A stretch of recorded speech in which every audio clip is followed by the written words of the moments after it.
Hi, Principals Leadership 2. This is Semester 2, Week 20. Let's go ahead and take a look at the activity today called Our Community. The learning goals for this activity are understanding others, personal values and diversity, sharing and communicating with others, and getting to know others. The goals for this activity are that participants will learn how different facets of their personality are connected, learn more about how others see themselves, identify similarities and differences in the group to determine ways to strengthen how the group works together. So let's go ahead and take a look at this more in depth. This interactive activity encourages individuals within the group to learn about each other in a one-on-one way. Teens are given a handout with 30 squares on it that describes members of different communities as in a bingo game. Participants try to fill in squares in this case with the signatures of people who see themselves as belonging to the communities they describe. Teens move around the room, signing other people's handouts and inviting them to fill in theirs. When the forms are completed, they will have different person's name in each signed box. You can use this activity with unlimited numbers of participants. Since there are plenty of spots on the handout and everyone doesn't need to sign everyone else's card, use this activity as an icebreaker or during times when you're discussing issues of diversity. Because teens move around and touch base with many groups members individually, there's less risk involved than in sitting in a circle or disclosing information to everyone all at once. A variation allows your group to use a blank form to create their own community categories. This may be especially appropriate if working with groups who share unique needs, such as teens, parents, students, residential treatment centers, or in settings where gang involvement is prevalent, or where multiple rigorous or immigration groups are present, or where other particular conditions may shape participants' sense of community. So let's go ahead and take a look at the directions.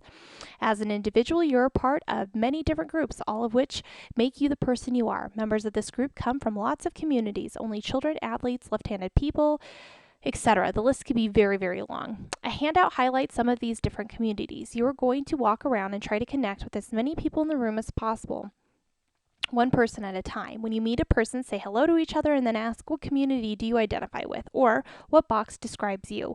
You'll sign just one box on the person's sheet and he or she will sign just one on yours. Then you'll each move on to other people. Even though you will identify more closely in a different box on each sheet instead of signing the same box over and over, this may mean that you will stretch beyond the ways most people know you to show some of the other characteristics that make you who you are.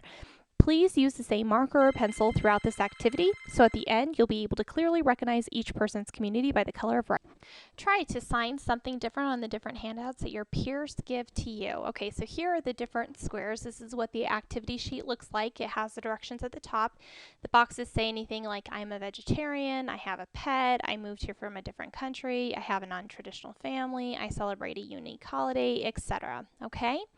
Now this is going to be a little bit of a twist, obviously, because we're not in a classroom setting where we can actually just get up and just do this within a classroom with enough students. So we're still going to do it, but just in a little bit of a different way.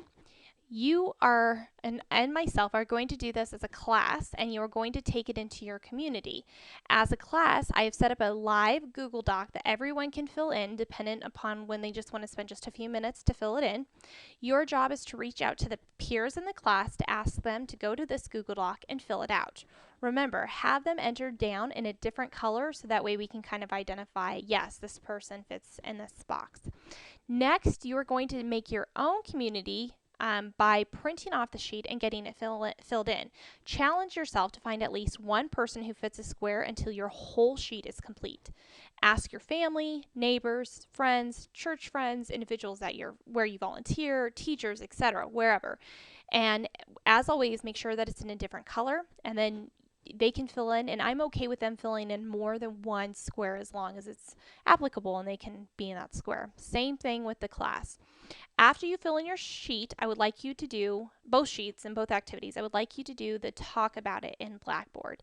And that's it. That's all you have to do for this activity this week.